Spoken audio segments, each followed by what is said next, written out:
Graça e paz e misericórdia. Amém. Bom, diante do compartilhar do irmão Eliseu, nessa experiência que a gente teve agora, eu não sei se gravou, mas eu acredito que foi uma pena se não gravou o que o irmão falou, porque foi uma introdução mais do que perfeita para aquilo que eu já tinha intenção de falar também. Bom, eu gostaria de ler antes de começar, isso foi algo que surgiu agora, ler com os irmãos, antes de entrar no tema da mensagem de hoje, 2 Coríntios capítulo 2, versículo 11.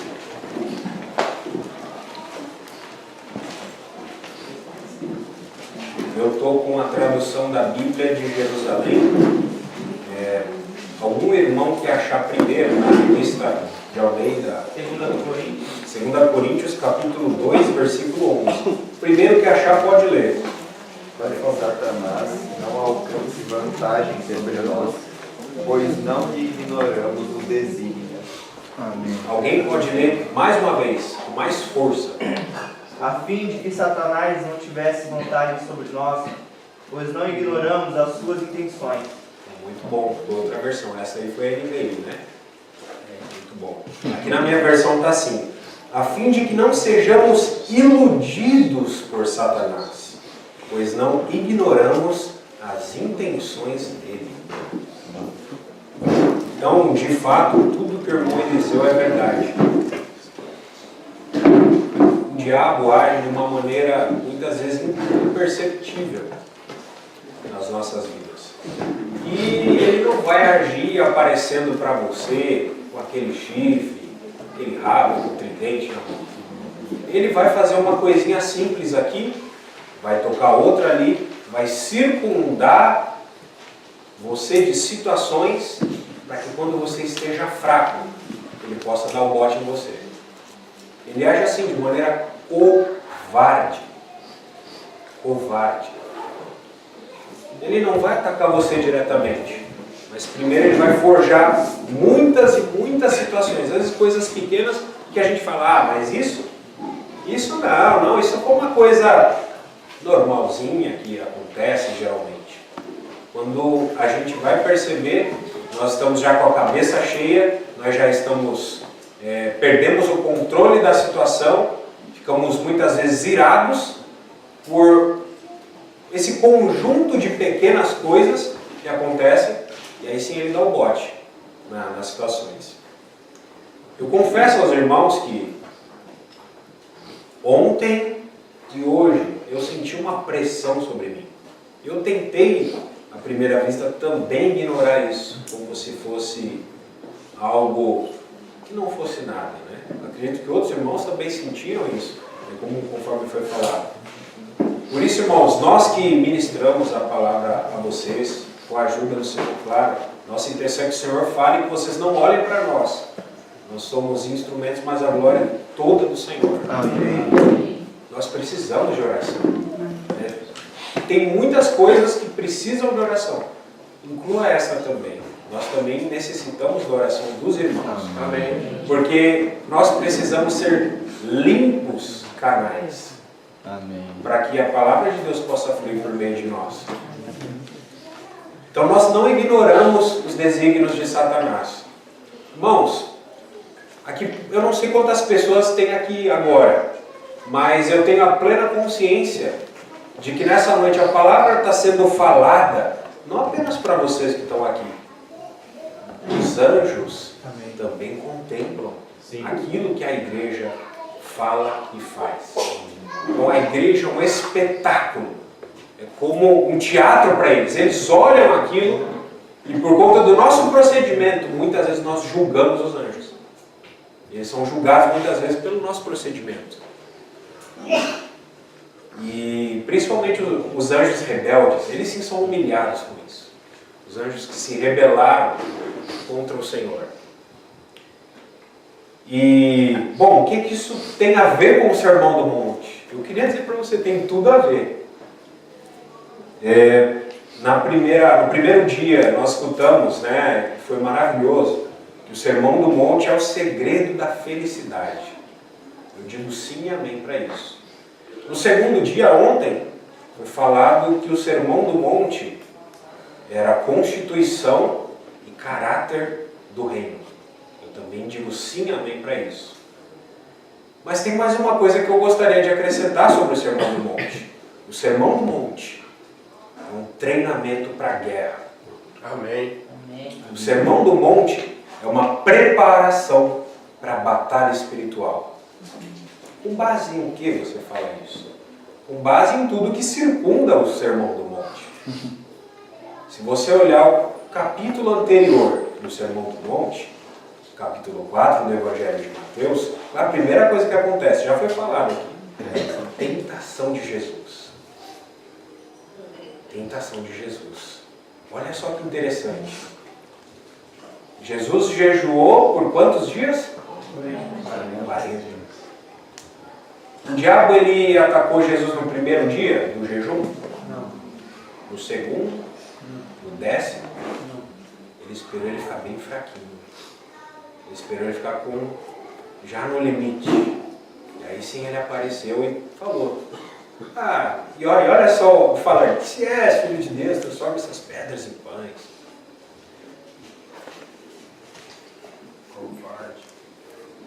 Covarde.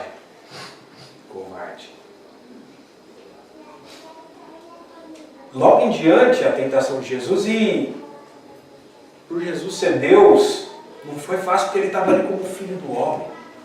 Porque foi muito difícil. E Jesus respondeu com a palavra de Deus. E Jesus saiu ali e o diabo saiu humilhado dali. Porque as palavras finais foram só a teu Deus adorarás.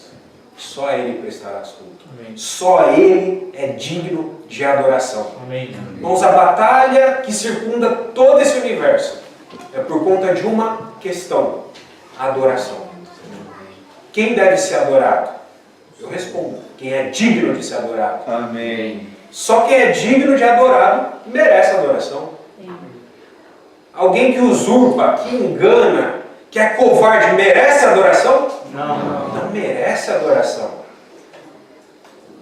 Mas nós vamos perceber, talvez nessa palavra, se o Senhor assim falar comigo e com você, através da nossa boca, muitas vezes nós abrimos as portas do inferno. Damos brecha ao inimigo. E muitas vezes o inimigo usa a nossa boca para falar assim como ele falou na tentação de Jesus. Se és o Filho de Deus, do jardim, né? É assim que Deus disse? Não comerei de toda árvore do jardim? Então, meus irmãos, o Sermão do Monte tem tudo a ver com batalha espiritual. Quando termina o Sermão do Monte, não é só antes o contexto, também tem o depois do Sermão do Monte. O que acontece? A gente já falou, tinha um leproso que apareceu. E depois do leproso, teve várias outras curas, pessoas doentes aparecendo. Mas no final do capítulo 8 você repara, aparecem os endemoniados gadarenos. Então o que circunda o ambiente em volta desse sermão era um ambiente de curas e libertações. O Senhor libertando os oprimidos do diabo. Amém. E é isso que o Senhor quer fazer comigo e com você. Amém. Se há áreas em nossa vida onde Amém. ainda somos oprimidos, onde sofremos Sim, Senhor. uma opressão, eu digo para você, Ele veio para libertar os Amém. cativos. Amém. Realiza isso, Senhor. Então agora sim, podemos ler, eu vou falar, o tema dessa noite é se ensina ou não a honestidade no falar. Podemos ler juntos esses 5, são apenas 5 versículos. Aparentemente não tem nada demais nesses versículos, mas tem muita coisa. Vamos ler juntos? Amém. Eu quero ir para facilitar. Também ouvistes que foi dito aos antigos: não jurarás falso, mas cumprirás rigorosamente para com o Senhor os teus mandamentos. Eu, porém, vos digo, de modo algum jureis, nem pelo céu, por ser o trono de Deus, nem pela terra, por ser estrado de seus pés,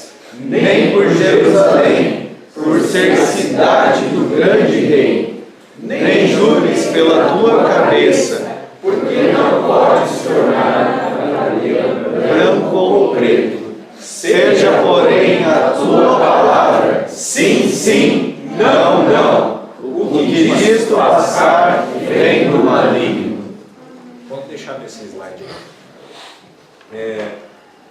Vai falar de juramento. Os 4 primeiros versículos estão falando sobre a questão do juramento. Eu vou tentar abordar isso de uma maneira, mas essa questão que envolve, claro, tudo envolve a batalha espiritual, mas está explícito, está óbvio, no versículo 37, olha só o final. O Senhor está falando que existe um tipo de palavra e um outro tipo de palavra.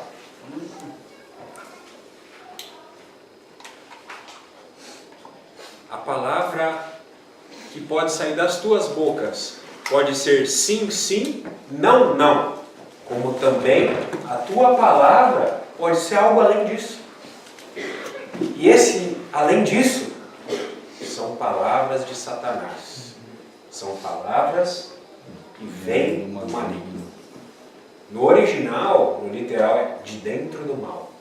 São palavras que vêm de dentro do mal. De dentro do inferno. Eu queria dizer para os irmãos ainda sobre essa questão da batalha espiritual, que esse é um tema ignorado pela igreja. Esse é um tema que não tem se dado atenção. Claro, existem abusos por aí.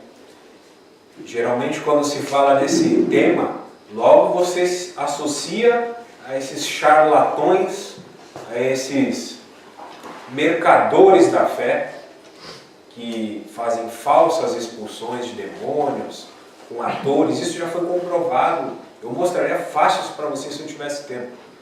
E curas falsas, e pessoas que atraem a atenção apenas para si. O Senhor é segundo plano. E se autoproclamam de apóstolos, de pai apóstolo, de pajé, de vice-deus e por aí vai. Tem um monte de termo que é usado hoje em dia. E a glória acaba ficando com o homem, não com Deus. Como é que algo, uma batalha onde o inimigo é vencido, Deus não é glorificado ao homem? Então, por esse desvio. Por que há esse desvio? Porque aqueles que de fato se preocupam com a palavra de Deus não têm dado atenção a esse tema. Então vem esses falsos, essas falsas pessoas talvez não sejam nem cristãs, sejam impostores infiltrados, talvez até satanistas, no meio da igreja. Sim, impostores no nosso meio, dizendo palavras aí e pervertendo a fé de muitas pessoas. Então, quando se fala sobre esse tema, se associa a essas pessoas. Então, se cria um ambiente desfavorável para falar de batalha espiritual. Mas eu queria dizer para você, isso é bíblico. Isso tem fundamento bíblico. Essas pessoas não falam disso da maneira correta. Claro, eu não tenho tempo para falar isso essa noite. Mas eu quis dizer que o Sermão do Monte tem tudo a ver com isso. Se você pegar a oração do Pai Nosso, que faz parte do Sermão do Monte, o que está lá no finalzinho? Guardai-vos de quem? Do maligno. Mais uma vez, o Senhor está falando. E se o Senhor Jesus está falando disso, e falando, vós orareis assim, era importante que nós orássemos assim. Venha o teu reino. Venha o teu reino. Santificado seja o teu nome. Faça-se a tua vontade, assim na terra como nos céus. E no final, guarda-nos do maligno. Por quê? Porque ele está solto. Não é como alguns aí estão falando que nos dias de hoje ele está preso lá. Os irmãos milenistas, uma doutrina milenista, que diz que a gente já está no milênio hoje, Satanás está preso. Não, ele está atuando bastante. E na verdade, você tem muito mais base para atuar quando você atua nas sombras, não é verdade? Quando todo mundo ignora que ele está ali agindo, é aí que ele vai agir mais ainda. Porque ninguém vai se importar.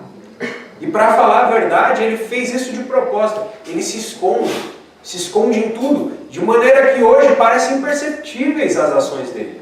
Então talvez algumas mínimas coisas que nós fazemos, que nós ouvimos e que nós reproduzimos, são coisas do maligno. Vou falar de uma coisinha bem simples.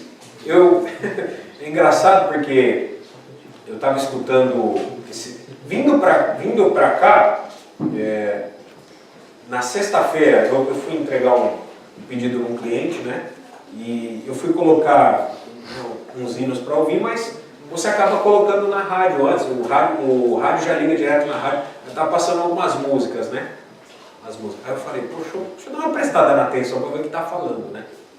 Tem algumas músicas em inglês, né? Assim, em inglês eu não entendo nada, então como é que eu vou dizer que eu gosto de uma música que eu não entendo nada do que está falando, né? Não sei a ideologia que tem por trás, mas enfim, tem algumas músicas em português, eu vou falar disso, depois eu vou falar de algumas músicas em inglês. Eu nem ia falar disso, irmãos. Agora eu fico preocupado com o tempo também, mas eu vou tentar dar uma corrida depois. Tem uma música, eu não lembro qual é a cantora, acho que é uma cantora brasileira, que fala que eu não sou mulher de aturar sermão. É as duas que eu falei, que eu citei hoje de manhã. Ah, é? É que eu não sei quem é. É essa aí? Essa é a música que eu ouvi. Que não é pessoa de aturar sermão. E olha só que interessante. O que significa sermão? Vocês já pararam para pensar? A gente está ouvindo sobre o sermão do monte esses dias. A palavra sermão vem do latim. Significa, sabe o quê? Conversa amigável. Nada mais que isso. Mas a imagem que é passada para a gente, sermão, é uma coisa maçante, né? Uma coisa chata. Essa é a ideia que é passada. Eu não sou de aturar sermão, eu não gosto de aturar sermão. Você está dizendo que você não gosta de uma conversa amigável? É isso que você está querendo falar, na verdade. Então, isso é a ideia que é uma pessoa que está se pondo como superior para te dar a instrução que você precisa e ela não. Exatamente. Se acha superior, orgulhoso, orgulhoso. Então, se você não gosta de uma conversa amigável, significa que você não quer fazer amizade. Se você não quer fazer amizade, você é um inimigo. Pois é. O inimigo está por trás de tudo isso. Sim. As músicas, agora eu vou falar sério, e sério mesmo sobre a música. Tem um livro de um irmão que fez parte do satanismo, da alta magia mesmo, provável candidato ao anticristo até. Só que ele se converteu graças ao Senhor. O Senhor livrou ele da mais profunda cova. Amém. E ele relata algumas coisas que se faz nos bastidores da música. Aquela questão de pacto, é tudo verdade. Né? Os pactos duram 9 anos, mas não é isso que eu quero falar. Eu quero falar o seguinte, isso eu estava comentando com a Natália, minha esposa, quando a gente estava vindo para cá para o acampamento, na sexta-feira. Estava escutando uma música em inglês e eu escutei alguns sons muito estranhos por trás e eu me senti muito mal. Muito mal. Claro, pode ser coisa da minha cabeça. Mas eu me lembrei do trecho que eu li no livro. E o trecho que eu li no livro dizia o seguinte: essa pessoa que fazia parte dessas organizações, que sabe todos os bastidores por trás da indústria da música. E quem comanda tudo isso aí. Estava falando que algumas músicas são utilizadas, algumas melodias especiais, obviamente está bem óbvio, para despertar a promiscuidade nas pessoas, né? Promiscuidade sexual, mas algumas músicas contêm sons das relações sexuais feitas na organização maligna. Então eles colocam lá sons do momento sexual, no meio da música, no meio da batida e tal, e quando você escuta aquilo, você nem percebe que você nem escuta o som, e você não vai associar, fica no seu subconsciente, você sente aquele desejo na hora. Isso é pouco. Agora vejam o que vem a seguir.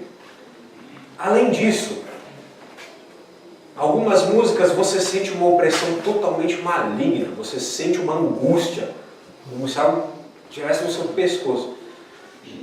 Eles colocam também em músicas sons de sacrifícios humanos.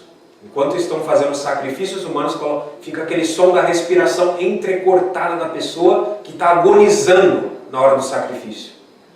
Nas mesas de pedra, nesses lugares satânicos. onde eles oferecem ao diabo e seus principados.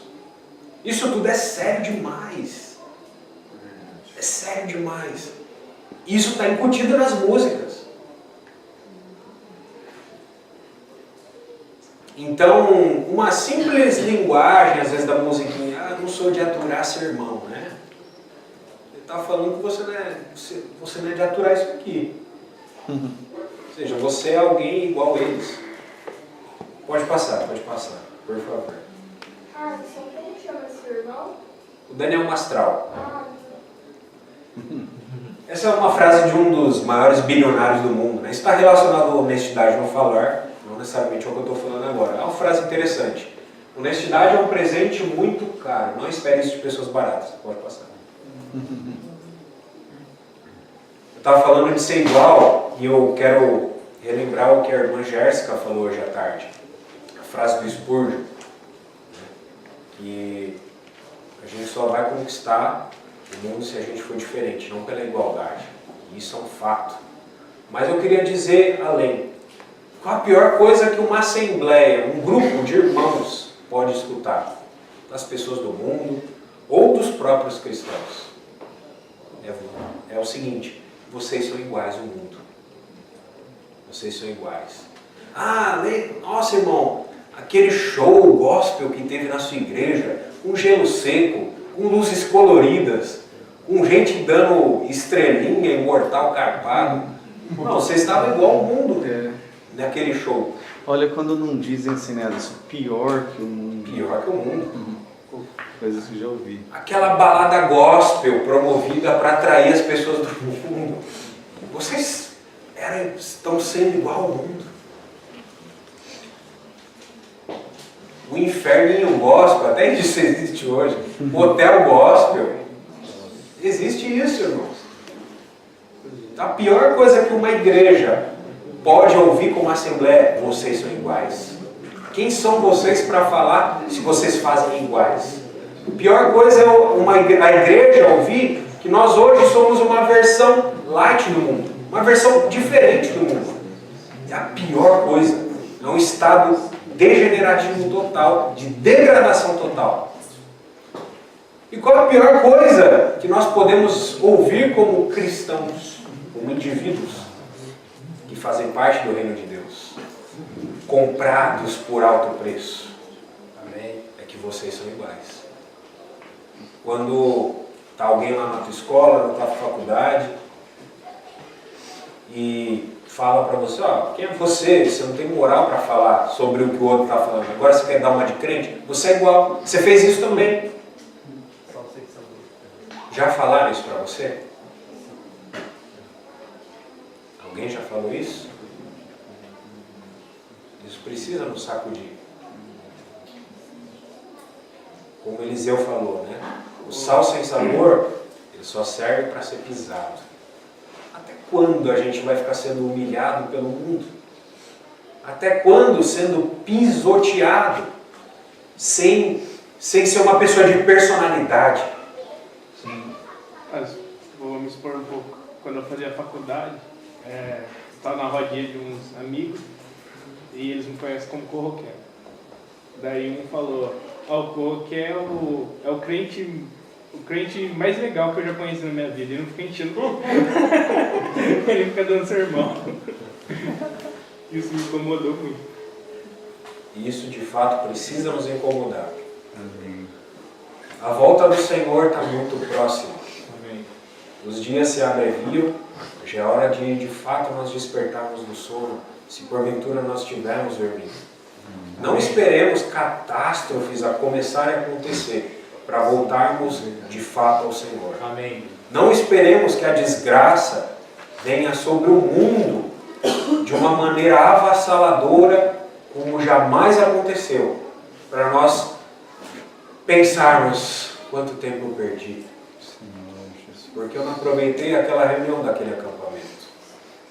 Porque naquele acampamento eu ficava olhando para as caras e bocas na hora do louvor e não olhava para o belo Senhor Jesus que habita em mim. Porque eu não aproveitei aquela reunião, porque eu não aproveitei aqueles dias que eu tinha na minha casa que eu fiquei sem fazer nada. Eu não aproveitei para a leitura, eu não aproveitei para a oração. Que não seja esse o nosso lamento. Porque como Daniel falou, há um galardão nos esperando, irmãos. Nem olhos viram, nem ouvidos ouviram, nem jamais penetrou em coração humano o que Deus tem preparado para aqueles que o amam. Bom, se você ama o Senhor, você quer passar tempo na presença dEle. Eu amo a minha esposa. Eu desejo passar o maior tempo possível na companhia dela. Mas com o Senhor, como é que é? Muitas vezes, o nosso amor é um amor de palavras. Palavras que são dadas muitas vezes em reuniões. E quando sai da reunião, essas palavras se tornam palavras torpes, palavras vazias, palavras jogadas ao vento, palavras que são fruto de uma vacuidade de coração vazio.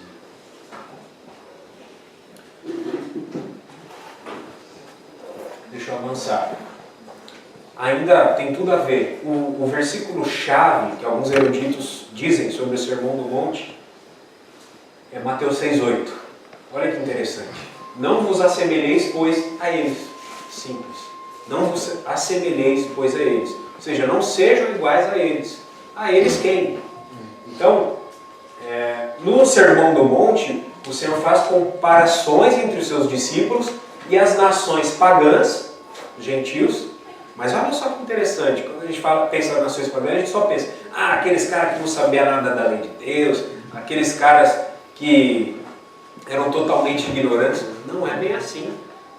Não é bem assim. Nós temos... Eu recomendo aos irmãos, leiam o livro O Fator Melquisedeque.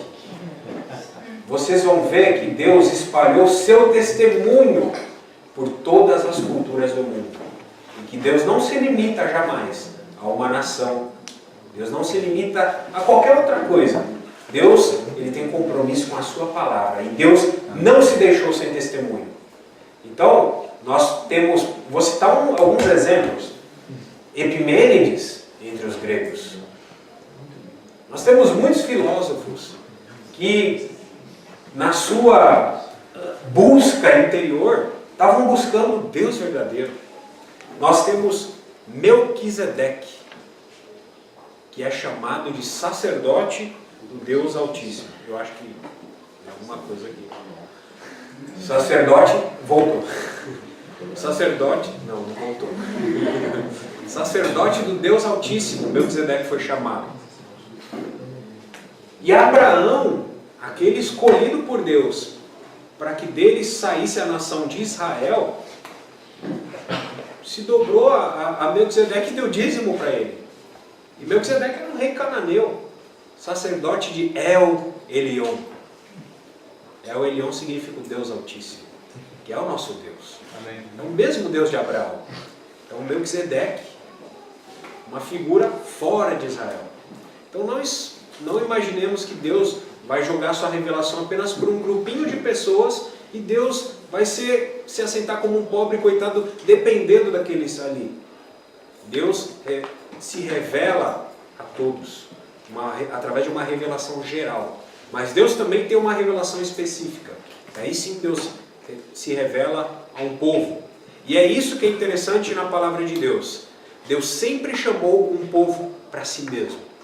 Nós olhamos em Israel, no Monte Sinai, Deus estava cortejando Israel, os chamando com asas como de águias, chamando após eles, para ser uma nação peculiar, sacerdócio santo, povo de propriedade exclusiva dele. Que privilégio!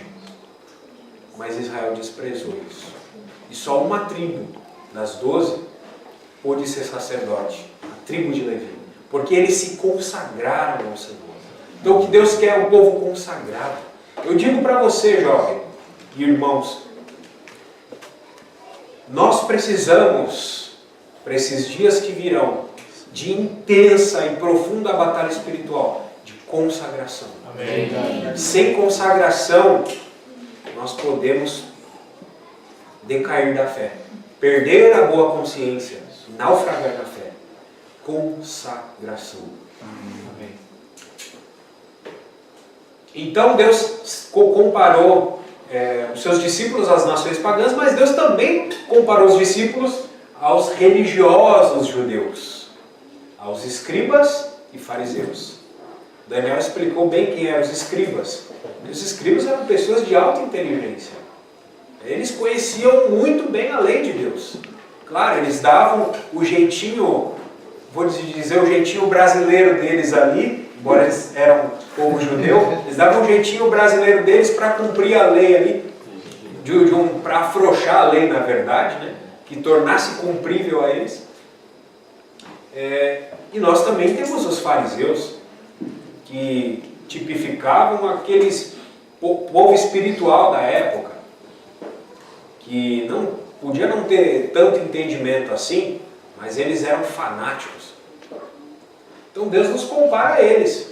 Então, falando de uma maneira bem simples aqui, né? O Senhor quer que o cristão seja diferente, tanto das pessoas mundanas, como também da igreja nominal e hipócrita. Então, foi falado que o cristão precisa ser diferente do mundo. Sim, nós devemos ser diferentes do mundo. Mas mais do que isso, nós devemos ser diferentes da igreja nominal. O que é igreja nominal? Alguém pode dizer?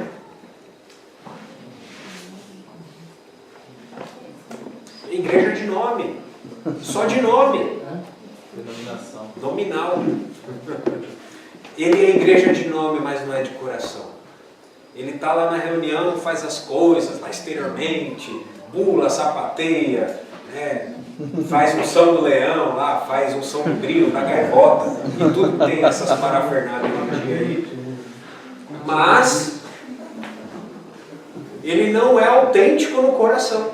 A adoração dele não é uma adoração em espírito, em verdade. É uma adoração exterior para atrair pessoas a si mesmo. Atrair seguidores. Isso é impuro, isso é sujo. Então, o Senhor quer que sejamos diferentes deles. Aqui, ó, olha que interessante, falando sobre o capítulo 5 de Mateus, esse capítulo que nós estamos vendo no acampamento, olha o que Lutero falou disso. Enquanto o diabo viver e o mundo existir, ele não deixará de atacar este capítulo, pois o seu interesse é suprimir completamente as boas obras, como aconteceu sob o papado, ou instituir boas obras falsas e uma santidade inventada. Olha só o que está no parênteses ali. Naquela época se pregava que os mandamentos do Senhor no Sermão do Monte eram opcionais. Olha só o grau que chegou a coisa ali, durante a época de Martinho Lutero, sob o papado. Eles pregavam lá, Mateus 5 a 7 é a opção. Se você quer ser um cristão, se você quer ser um monge, se você quer ser alguém recluso, se você quer ser um padre, aí sim você tenta praticar. Mas se você quer ser um cristão comum, não precisa não. Isso aí é só para quem quer ser perfeito. E isso fez com que a fé fosse afrouxada. Fez com que produziu um relaxamento. Mas irmãos, eu digo para você, diante de demônios, principados e potestades, nós podemos ser relaxados? Não. Nós temos que ser consagrados. Amém. Nós temos que levar a sério essas palavras do Senhor. E muito mais, se nós queremos de fato receber o galardão do Senhor, precisamos levar isso a sério. Eu vou tentar exprimir de uma maneira muito rápida e simplória até a questão do galardão, caso alguém ainda não tenha entendido. Eu pedi para os irmãos também colocar o celularzinho para eu saber o tempo e colocar como despertador aí para mim, por favor, senão eu fico preocupado. Mas eu vou tentar exprimir de uma maneira bastante simplória, que nem eu falei, a questão do galardão. Imagine o seguinte exemplo. Imagine duas crianças, os dois são estudantes da escola, mas digamos, da quinta série. E no dia seguinte eles vão ter um exame, uma prova muito importante. no dia seguinte. E eles estudam de manhã, voltaram para suas casas, almoçaram, e a ordem dos seus pais para eles foi a seguinte: eu quero que vocês estudem o período da tarde. E por quê? Porque à noite vai ter uma festa com todos os deleites e todas as maravilhas que uma criança gosta. Tudo que uma criança gosta vai ter naquela festa. E ainda um outro detalhe, eles moram em um apartamento e a janela do quarto deles dois dá direto para o ambiente da festa. E digamos que desses dois filhos, um levou as palavras do pai a sério, estudou, porque ele vai ter prova no dia seguinte. Só que o outro falou: ah, não, isso aí é opcional, isso aí eu posso fazer um pouquinho mais tarde. Não, deixa acontecer, deixa o anticristo aparecer aí, deixa acontecer uma catástrofe na minha vida, deixa o meu emocional ficar abalado, aí sim eu vou buscar o Senhor, vou levar essas palavras a sério. E aí aconteceu isso, digamos, a criança foi jogar videogame, foi brincar ou fazer qualquer coisa e não estudou, uma das duas. E a outra lá estava estudando seriamente. Puxa, eu tenho prova amanhã, eu quero me dar bem nessa prova, é uma prova importante. E aconteceu que, chegando o final da tarde, próximo do horário da festa, a mãe dessas crianças chegou nas duas e falou: ó, eu quero fazer um teste para ver se vocês estudaram a matéria. Ela vai fazer umas perguntas e percebe que aquele de fato que estudou estava preparado. Não, falou: sim, você pode ir para a festa. Aí quando foi testar o outro filho que não estudou, ficou jogando videogame, ele não passou no teste da própria mãe, né? E a mãe, cheia de amor, falou para o filho: olha, filho, desculpa, mas não vai dar para você ir para essa festa infantil que vai ter, e você vai ter que ficar estudando à noite. No período da festa você vai ter que ficar estudando, com todo o amor do mundo. E aí aconteceu que um dos irmãos estava lá na festa, se divertindo, naquela maravilha, contemplando as maiores belezas que uma criança gosta.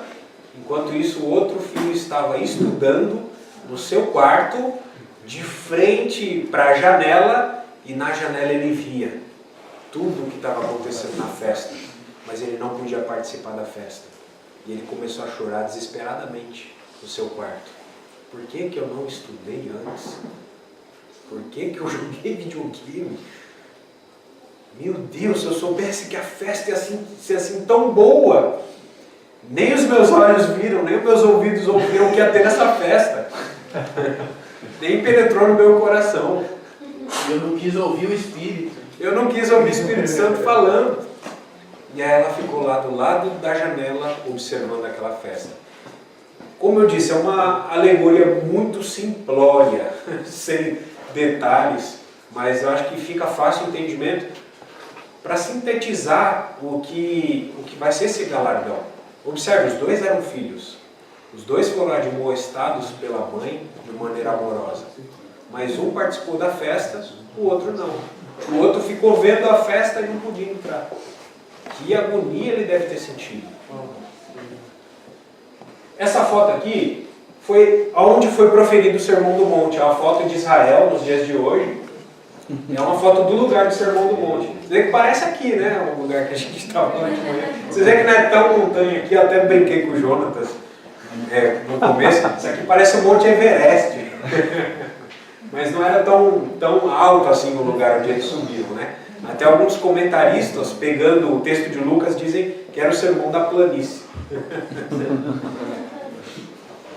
Muito interessante, né? Tem um lago ali, o Mar da Galileia de fundo, um ambiente muito gostoso onde o Senhor levou essas instruções, né, para os seus discípulos. Agora vamos entrar na questão de jurar, lá, os 4 primeiros versículos, que é uma questão importante, sim. Aqui é o significado de jurar segundo o dicionário, tá bem simples aí, né? Declarar, prometer com juramento, assegurar, protestar, invocar, prestar juramento. Por que existe juramento? Por que existe juramento? Por que você precisa jurar sobre alguma coisa? Por causa da falsidade humana. O juramento existe por causa da falsidade humana. Homens honestos não precisam recorrer a juramentos. Só jura quem está procurando crédito nas palavras. Os juramentos são uma espécie de garantia ou legitimação das palavras ou fatos relatados mediante promessas. E olha isso que está falando aqui no final. Juramentos geralmente ocorrem em cenários onde não há confiança. Olha alguns exemplos bíblicos. Gênesis 21, 23. Quando Abraão ali deu um somebody love, vou dizer assim. Olha só. Agora, pois, jura-me aqui por Deus que não me mentirás. Isso estavam falando para Abraão. Ou seja, não estavam com confiança em Abraão ali. Jura-me aqui por Deus que me não mentirás, nem a meu filho, e por aí vai. E Abraão no final disse, juro. Olha outro exemplo. Jacó e Esaú ali na hora da venda da primogenitura. Então disse Jacó, jura-me primeiro. Ele jurou e vendeu seu direito de primogenitura a Jacó. Não tinha confiança entre os irmãos, então precisou jurar. Você jura que você vai vender seu direito para mim? Então, no Antigo Testamento, o juramento era sim permitido, só que em circunstâncias especiais. Era uma questão solene. Solene. E o próprio Senhor pediu muitas vezes para o povo jurar algo para Ele, e o próprio Senhor jurou muitas vezes quando faltava confiança das pessoas no Senhor. Olha só. E aí tem alguns versículos conhecidos, né? Nem jurareis falso pelo meu nome, pois profanarias o nome do vosso Deus, eu sou o Senhor. Quando o homem fizer volta ao Senhor, o juramento, tal, ele tem que cumprir. Vou passar. Agora eu vou contar a história dos juramentos rapidamente para a gente tentar concluir esse tema aqui. A história dos juramentos, peguei isso aqui de livros judaicos, estava explicando bem a história. E isso vai dar para entender bem o contexto em que Jesus falou aquelas palavras do Sermão do Monte. Aconteceu, porém, que no decorrer dos tempos, né, que nem eu falei, era lícito jurar em momentos específicos e solenes. Não era uma coisa comum jurar. No decorrer dos tempos, os judeus tenderam a multiplicar os seus juramentos, anexando-os levianamente às mais simples afirmações da vida cotidiana. Ou seja, foram tornando comum, com o passar do tempo, o ato de jurar. Para evitar graves consequências daí decorrentes, os fariseus estipularam que só seriam válidos os juramentos nos quais fosse explicitamente mencionado o nome de Deus. Mas aí você vê que o nome de Deus, eles tinham medo até de proferir, para tentar limitar a coisa, né? Porque já estava tornando comum. Mas não deu certo. Cobraram os fariseus, vamos dar um jeitinho brasileiro aí para tudo. Ora, nos últimos séculos antes de Cristo era raramente pronunciado pelos israelitas, temerosos de profanar o nome sagrado. Nas fórmulas de juramento, por conseguinte, substituíam, é o jeitinho brasileiro, por expressões equivalentes como juro pelo céu, juro pelo templo, pelo altar, pela aliança, por Jerusalém. Conforme os fariseus, quem em vez do nome de Deus usasse tais circunlocações, não estava em consciência obrigado a cumprir o que dizia. Olha só, você era só obrigado a jurar, cumprir se era em nome de Deus. Então, ou seja, se você jurava pela aliança, você acabava não cumprindo, era um jeitinho de você jurar sem precisar cumprir. Né? O fariseu fala, não, você não vai jurar por Deus, jura pela aliança, dava aquela piscadinha assim.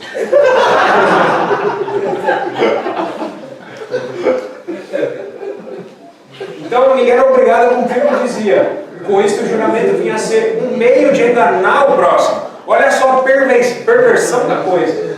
Tornando os israelitas odiosos aos gentios. Os gentios passaram a odiar os israelitas, porque eles juravam e não cumpriam.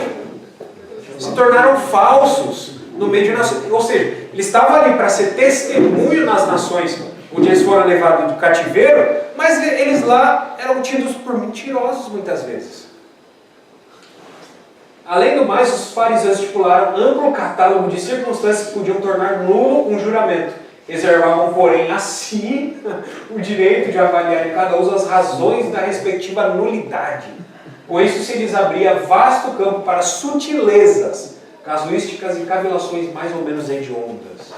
Esse era o cenário em que Jesus proferiu as palavras de Mateus 5, de 33 a 37. Os juramentos antes relacionados a momentos de solenidade. O que é solenidade? Algo acentuado, algo de importância que você precisa comparecer. As reuniões da igreja são momentos solenes. Você precisa comparecer. É algo acentuado por Deus. Deus tem uma porção específica para cada reunião. Amém.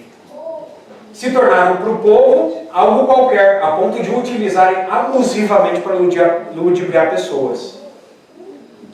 E o mau uso dos juramentos acabou por instrumentalizar Deus. Olha o ponto que chegou a coisa. Eles usaram Deus como um meio para atingir algo que eles queriam. E, meus irmãos, é Deus quem exerce o controle sobre a vida humana, e não o homem que exerce o controle sobre Deus. Mas eles inverteram essa ordem. Veja a perversão do que se tornou o ato de jurar. Então, eu vou logo para isso aí. Eu acho que ficou claro os 4 primeiros versículos. Agora eu vou focar mais na questão do nosso falar. E isso volta à questão da batalha espiritual. E o sim, não, não. O eco de Mateus 5,37 é Tiago 5,12. Já. Uma coisa errada aí. Eu olhei, acho que tinha uns 15 ainda, hein? Aqui ficou 2, perdão, irmão. Pode. Vou focar na questão do sim, não, não. Tiago 5,12. Acima de tudo, porém, meus irmãos, não jureis pelo céu, nem pela terra, nem por qualquer outro voto. Antes seja o vosso sim e o vosso não, para não, olha só, cairdes em juízo. Qual é o juízo? Você não participar daquela festa. 3 explicações simples para o sim, não. Essas explicações estão dentro da Bíblia de Jerusalém. Muito boas, eu fiz questão de colocar aqui. O sim, não serve para quê? Veracidade, verdade. Se é sim, diga sim. Se algo é sim, se algo é verdadeiro, por que você vai dizer o contrário? Se é não, dizer não. Também serve como sinceridade você dizer o sim, não. Que o vosso sim ou não dos lábios corresponda ao sim ou não do coração. Não adianta você falar sim com a boca, seu coração está dizendo que é não. E a outra terceira explicação, solenidade. A repetição do sim ou do não como forma solene de afirmação ou de negação deveria bastar, dispensando o recurso a juramento que envolvia a divindade. Eu vou citar um exemplo, está ali, dos essênios. Os essênios eram um grupo de pessoas que, diante da impureza moral dos tempos, viviam nos tempos de Jesus, devido à impureza moral que eles viviam ali,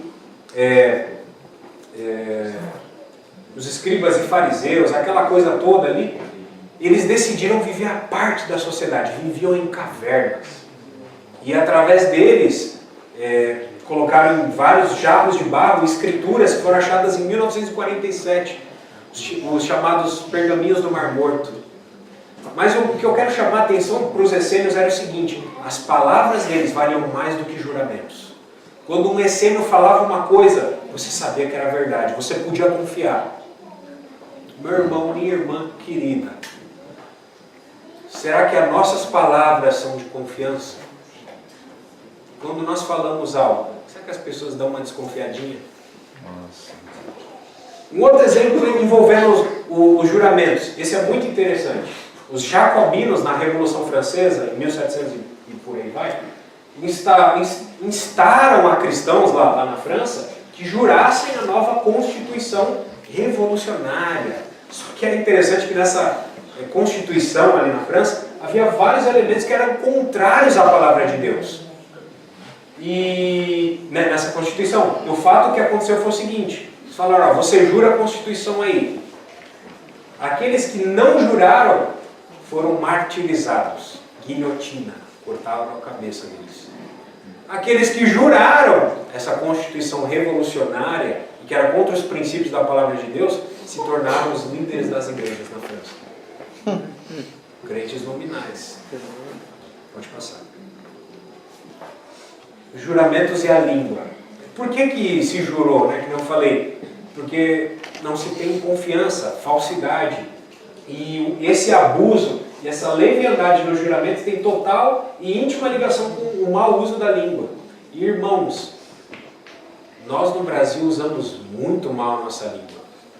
Tem uma frase ali: os mentirosos estão sempre prontos a jurar. E um versículo bíblico de Mateus 12:37. Porque por tuas palavras serás justificado, por tuas palavras serás condenado. Nós precisamos colocar o temor de Deus sobre a nossa língua. O que é o temor? temor. Temor é uma consciência interior de que você será julgado um dia por Deus por todas as tuas palavras, ações e pensamentos. Então o temor do Senhor precisa ser colocado em nós. Eu quero citar algo mais interessante. Eu citei o Brasil. No Brasil nós temos muita liberdade. Existem países onde o uso das palavras é amplamente restrito. Você não pode falar certas palavras, senão o governo te prende. Você não pode fazer manifestações, senão o governo te prende. Ou em muitos casos o governo te mata. Então as pessoas aprendem a se restringir melhor. Não esperemos entrar dentro de um regime ditatorial para aprender a controlar nossas palavras. Muitas vezes nós falamos como uma torrente. O livro de Provérbios diz o seguinte: no muito falar não falta transgressão. E, bom, eu vou avançar um pouquinho, vou ler alguns textos de Provérbios ali. Provérbios 18, 21. A morte e a vida estão no poder da língua. O que a bem utiliza, come do seu fruto. Provérbios 21, 23. O que guarda a boca e a língua guarda a sua alma das angústias. Talvez algumas angústias que nós estejamos passando foi por coisas que nós falamos. 1 Pedro 3,10. Pois quem quer amar a vida e ver dias felizes, refreie a língua do mal e evite que os seus lábios falem dolosamente. Pode passar, vamos avançar. Irmãos, eu coloquei alguns textos aqui, eu fiz questão de colocar, eu não podia deixar de fora. São alguns textos falando sobre o uso da língua e juramentos na literatura apócrifa. Rapidinho eu vou explicar para vocês. A literatura apócrifa geralmente é demonizada. Hoje o João Pedro me procurou, desculpa citar, perguntando sobre o uso desses livros. Eu queria dizer claramente, esses livros não são a Bíblia e não são inspirados. Mas esses livros, sim, assim como qualquer outro livro cristão, como o livro de A.W. Tozer, livro de C.S. Lewis, Watchman ou qualquer outro, pode nos ajudar a compreender a Bíblia. O fato é o seguinte: qualquer livro que não seja a Bíblia, nós precisamos de discernimento. Você não come tudo de uma vez, você não engole tudo o que está sendo falado por qualquer cristão, nem o que eu estou falando aqui. Você acompanhe com a sua Bíblia e veja se está de acordo com a Bíblia. Então esses livros estão no mesmo patamar do livro do pastor da sua igreja, do livro de qualquer cristão, beleza? Então esses livros não são a Bíblia, não são inspirados, mas nos ajudam, como qualquer outro livro de qualquer cristão, a entender a Bíblia. Por favor. Sabe por quê? Porque eu acho que é a oportunidade. Por exemplo, os irmãos você vai ficar com a apócrifa, meu Deus do céu, que isso? Isso é uma coisa ridícula, né? Mas com apócrifo do meu livro. Tem não, mas existem apócrifos que, apesar de não ser inspirados, são verdadeiros, como ele está falando. Por exemplo, se você ler Daniel capítulo 10 e 11, você não vai entender as profecias de Daniel 10 e 11 sem ler 1º e 2º Macabeus, que não está na Bíblia. E também alguns são citados na Bíblia. São citados quando na Bíblia fala da festa da dedicação, é uma festa que aconteceu por causa de Macabeus, que é um livro apócrifo. E o livro de Enoque. Citado em Judas 14, a carta aos Laodicenses, que Paulo cita no final de Colossenses, e o Evangelho de Tomé, tem muitos e por aí vai. São textos belos. Eu gostaria que você olhasse para a beleza desses textos, pois ajuda a compreender totalmente o tema. Olha só que interessante. No livro do Eclesiastes, olha só que perfeição de pensamento. Há quem se cala e passa por sábio. Vocês já perceberam que muitas vezes é melhor você ficar quieto, e quando você ficar quieto, você se demonstra sabedoria. Jesus foi ou não foi assim? Muitas vezes foi instado por Pilatos. Fale tal coisa aí, se você realmente é o Filho de Deus. Qual era a resposta do Senhor? Ficava em silêncio. Na parte da mulher adúltera, ficaram pressionando Jesus. Fala aí alguma coisa, fala aí. Jesus ficava escrevendo. Vocês devem ter ficado malucos. Jesus escrevendo na areia ali, Jesus se calando. Jesus passou por sábio. E aí quando ele falou, que palavras lindas, aquele que tiver pecado, atire a primeira pedra. A quem se cala e passa por sábio. A quem se torna antipático de tanto falar. É ou não é verdade? É verdade. Olha que oração maravilhosa, meus irmãos. Que oração maravilhosa. Quem me porá um guarda na boca? Minha boca precisa de um guarda. E sobre os meus lábios, o selo do discernimento, para que eu não caia pela sua falta e minha língua não me arruine. Senhor, Pai e soberano de minha vida, não me deixe cair. Quem dará chicotadas nos meus pensamentos? Irmãos, tem pensamentos nossos que precisam ser chicoteados. Verdade. Não é verdade? Pensamentos de fornicação, de adultério, como foi falado hoje pelo Josiano. Isso muitas vezes vem. Senhor, vem com o teu chicote, chicoteia esse pensamento. A gente pode orar assim. E o meu coração imporá a disciplina da sabedoria. Olha que coisa linda, irmãos. Escutai, meus filhos, uma instrução sobre a boca. Aquele que aguarda não será confundido. O pecado será apanhado por seus próprios lábios. O pecador, o maledicente e orgulhoso neles tropeçam. Que tua boca não se acostume ao juramento, porque isso leva a muitos pecados. Olha só, se tua boca se acostumar a juramentos, você pode ser levado a muitos pecados. Pois como escravo continuamente vigiado não escapará dos golpes, assim aquele que a torto e a direito jurar, não venha pelo seu nome, não ficará isento de pecado. Um homem dado a juramentos encher-se-á de falta, e o chicote não se afastará da tua casa. Olha que grave.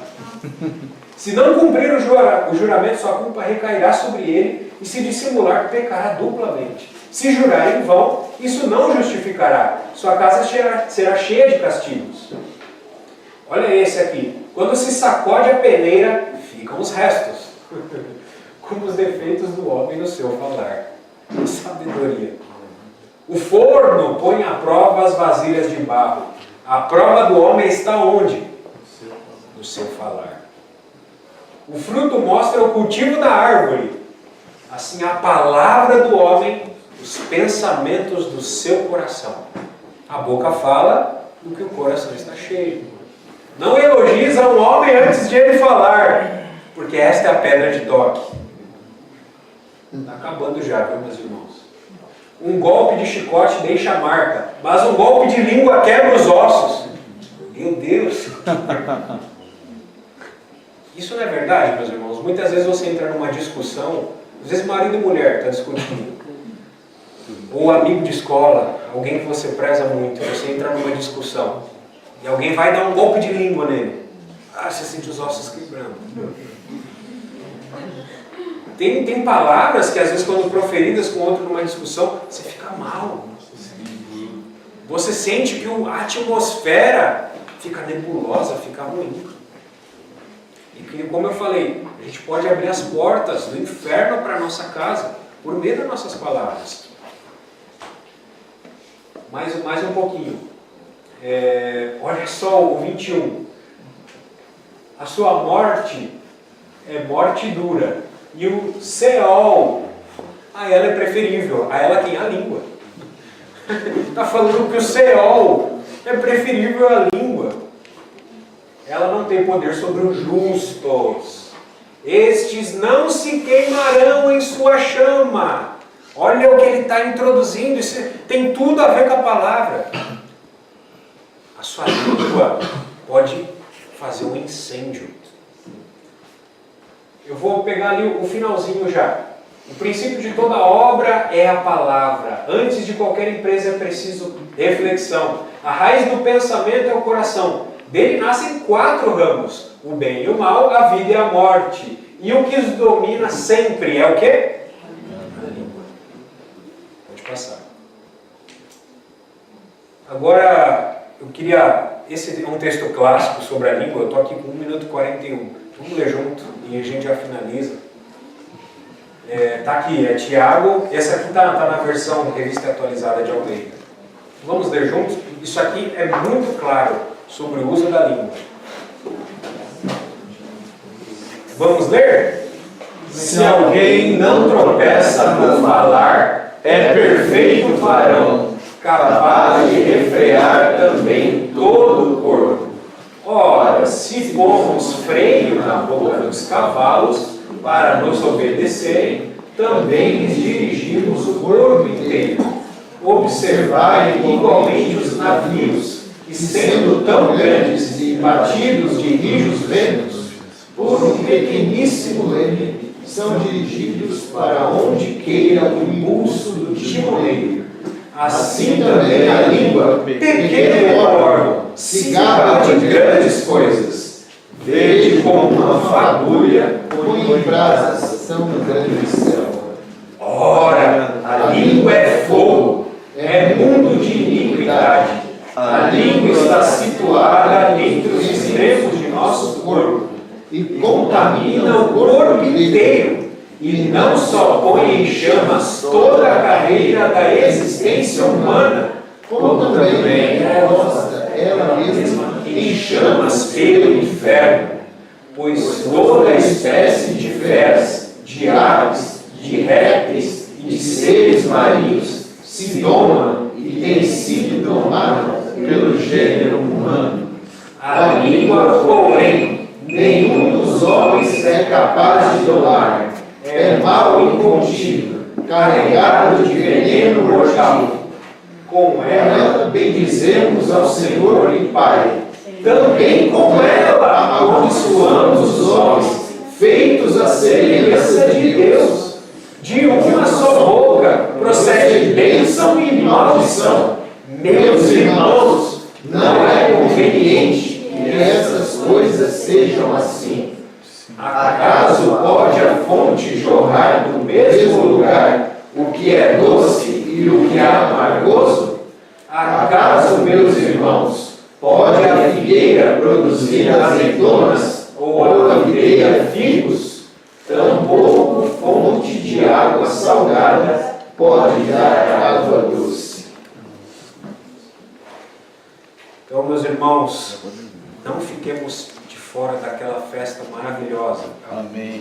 Por conta do nosso falar. Amém. Por tua boca você pode ser condenado e você pode ser aprovado também pela tua boca. A nossa língua foi feita para louvar o nosso Senhor, para proclamar suas maravilhas, para dizer quem Ele é a esse mundo tão carente dele. Graças a Deus, irmãos. Amém. Vamos orar mais uma vez. Amém. Pai, nós te agradecemos pela tua palavra ser tão maravilhosa, nos mostrar que as nossas palavras têm poder. Senhor, a nossa língua é para te glorificar. Senhor, que a tua palavra habite ricamente no nosso coração, para que o nosso coração possa prover boa palavra alcançada. Amém. Senhor, que a nossa língua seja como aquela língua de discípulo, Senhor, que fala do Senhor, aqueles que necessitam de Ti. Senhor, não queremos ter um mau uso da nossa língua, ao ponto de ter que ficar jurando, de ser uma pessoa, se tornar alguém sem confiança. Amém. Senhor, que sejamos pessoas honestas, pessoas de fato e de verdade, que não abrem as portas do inferno por meio da língua. Senhor, também pela nossa língua podemos abrir as portas dos céus. Podemos trazer o céu à terra por meio da nossa língua. Por meio da nossa língua nós podemos levar a pessoas a ter experiências contigo, a tocarem em Ti. Espírito Santo, pedimos a Ti que inspire a palavra da nossa boca, quando falarmos entre nós, irmãos, e também para sermos sal da terra e luz do mundo. Amém. Seja que tenhamos palavras maravilhosas, palavras que esse mundo está carente, palavras com significado, palavras com realidade, palavras que trazem o Rei da Glória ao mundo subvertido e submerso nas trevas. Que sejamos pessoas que por meio das nossas palavras engulamos a morte, tragamos a morte por meio das nossas palavras, Senhor. É isso que nós te pedimos. E, como foi falado pelo profeta, abre a tua boca e encherei.